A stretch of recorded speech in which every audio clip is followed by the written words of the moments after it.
ایران نے باقاعدہ طور پر اپنی شرائط پاکستان کو دی ہیں کہ بھائی آپ ہمارے ساتھ یہ کمیونیکیشن ہماری طرف سے کریں اور یو ایس بھی پاکستان پر ٹرسٹ. تو یہ بڑی زہیب جو ٹریڈ فیسلٹی بھی جو ایران کو دی جا رہی ہے جی وہ بھی بڑی کمال بات ہے, اس پہ بھی ہم بات کریں گے ابھی. یہ بڑا اچھا آپ نے بالکل اس میں بات کریں گے.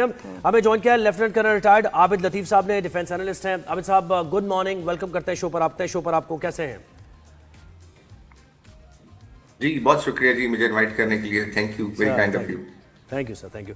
مجھے بتائیں سر, یہ ہم اسی یعنی مرکز ہے جس پر ہم گھوم رہے ہیں اور بات کر رہے ہیں, تجزیہ لے رہے ہیں کہ پاکستان نے جب پیس ٹاکس کا آغاز کیا تو ہم صرف فیسیلیٹیٹر تھے, لیکن جیسے جیسے ٹرسٹ ڈیولپ ہوتا گیا دونوں پارٹیز کا تو ذمہ داری بھی بڑھتی جا رہی ہے ہماری, اور اب ہمیں دیکھنا بھی ہوگا کہ یہ جو فائن لائن ہے اس پر ہم کیسے چلتے ہیں. جی بالکل ٹھیک کہا آپ نے کہ جب یہ ان کا آغاز ہوا تو ہم فیسیلیٹیٹر تھے, اور ظاہر ہے آپ ایز اے فیسیلیٹیٹر ہی اتنی جو بیڈ بلڈ ہے دونوں پارٹیز کے اندر اس میں آپ اپنا رول ادا کر سکتے ہیں انیشلی ٹل دا ٹائم کہ آپ میڈیٹر کے اس پہ آئیں. تو اب ہم جو ہیں وہ فیسیلیٹیٹنگ میڈیٹر ہیں. ہم ابھی بھی جو ظاہر ہے دونوں پارٹیز کو ایک ٹیبل پہ لا سکتے ہیں وہ ہم لے کے آئے ہیں. ہم ایک ٹرسٹ ڈیولپ کرنے کی کوشش کر سکتے ہیں, اور الحمدللہ دونوں پارٹیز کا I am talking of U S A اور ایران پاکستان پہ بہت ٹرسٹ ہے, اور وہ پاکستان نے ارن کیا ہے because of our very able leadership جنہوں نے بہت ہی سنسیریٹی کے ساتھ اس پرابلم کو اور بہت ہی کنسٹرکٹیو وے میں دونوں پارٹیز کے ساتھ انگیج کیا ہے. لیکن ہم ظاہر ہے ایز اے اسٹیٹ تو ہم کسی ایسی پوزیشن میں نہیں ہیں کہ ہم ان میڈیشن کے اندر کوئی چیزیں دونوں کو بتا سکیں, وہ دونوں نے آپس میں ہی ڈیسائیڈ کرنی ہے. لیکن ہم فیسیلیٹیٹ ضرور کرتے ہیں, وی آر پریزنٹ دیئر, اور اس کو پوری دنیا سراہ رہی ہے, ہمارے رول کو بھی سراہ رہی ہے.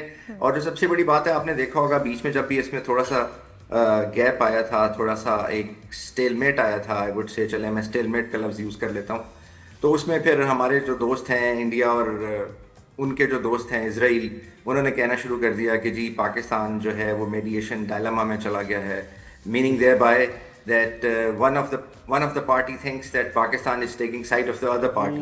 خیر اگین وہ چیزیں اب جب وہ ایران پاکستان میں آپ نے دیکھا کہ جی جو عباس عراقچی ہیں وہ پہلے بھی آئے, ابھی بھی آئے, یہاں سے عمان گئے, وہاں سے واپسی پہ بھی آئے, تو وہ ساری چیزیں جو تھیں وہ ختم ہو گئیں, کیونکہ دونوں ملکوں کا چاہے وہ یو ایس اے ہو یا چاہے ایران ہو وہ پاکستان پہ ٹرسٹ ہے, اور ٹرسٹ کے بغیر نیگوسیشنز نہیں ہو سکتی. اور اتنے کمپلیکس سچویشن کی جس میں کچھ ایسی ریڈ لائنز ہیں جو دونوں جن کو میں تو یہ کہوں گا کہ جن کے اوپر بہت ہی وہ ہیں کہ جی ہم ان سے پیچھے نہیں ہٹ سکتے, اور ان ریڈ کے ساتھ آپ نے کچھ پیسج سرکموینٹ کرنے ہیں, آپ نے راستہ بنانا ہے. پہلے آپ نے آف ریم کرنا تھا ان کو, کیونکہ یہ جس ایسکیلیشن لیڈر کے جس رنگ پہ چڑھے ہوئے تھے وہاں سے نیچے اترنے کو تیار نہیں. اور سر ایک اور راستہ بھی نکلا ہے کہ پاکستان نے ایکٹیویٹ کیا ہے ٹرانزٹ آف گڈز آرڈر 2026, جس میں پہلے تو ایران کے ساتھ کوئی ملک بزنس کر ہی نہیں سکتا تھا بیکاز آف دا سینکشنز. تو یہ کیسے پاسبل ہوا؟ اس میں پاکستان گرین چینلز بھی ایران کے لیے پرووائڈ کر رہا ہے for faster movement, and export rules بھی جو ہیں وہ بھی فلیکسیبل کر دیے گئے ہیں. تقریباً 10 بلین ٹریڈ ٹارگیٹ جو ہے دونوں ملکوں نے رکھا ہے. تو یہ ڈیولپمنٹ یہ کیسے پاکستان کے ذریعے ایران تجارت کر.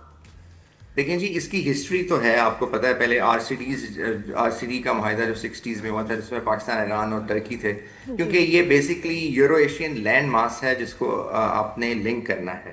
اچھا یہ this is not out of the blue. جب یہ سچویشن ہوئی اور جب یہ اسٹیٹ آف ہارمز اور جو واٹر ویز ہیں ان کے ایشوز آپ کو پتہ ہی ہے کہ اب ایک کمپلیکسٹی کے اندر اس وقت موجود ہیں. تو کچھ عرصہ پہلے رشیا نے بھی اپنا ایک اسپیشل منسٹر نئے اپوائنٹ کیا جس کا نام تھا, جس کا انیشیٹو یہ تھا کہ اس نے جو یورو ایشین لینڈ ماس ہے اس میں کنیکٹیوٹی کو دیکھنا ہے. اچھا یہ اب آپ یورو ایشین لینڈ ماس کو کنیکٹ نہیں کر سکتے اگر پاکستان اور ایران اس کا حصہ نہیں ہے.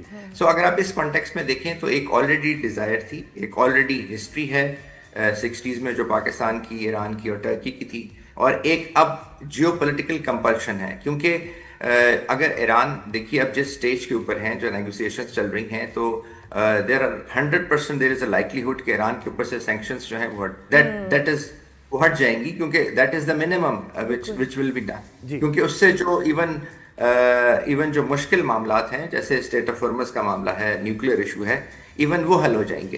تو جب یہ ہوتا ہے تو پھر پاکستان, یہ ایران جو ہے اس نے ایک لینڈ ماس کے ساتھ لنک کرنا ہے, اور وہ پاکستان کے تھرو لنک کرے گا. وہ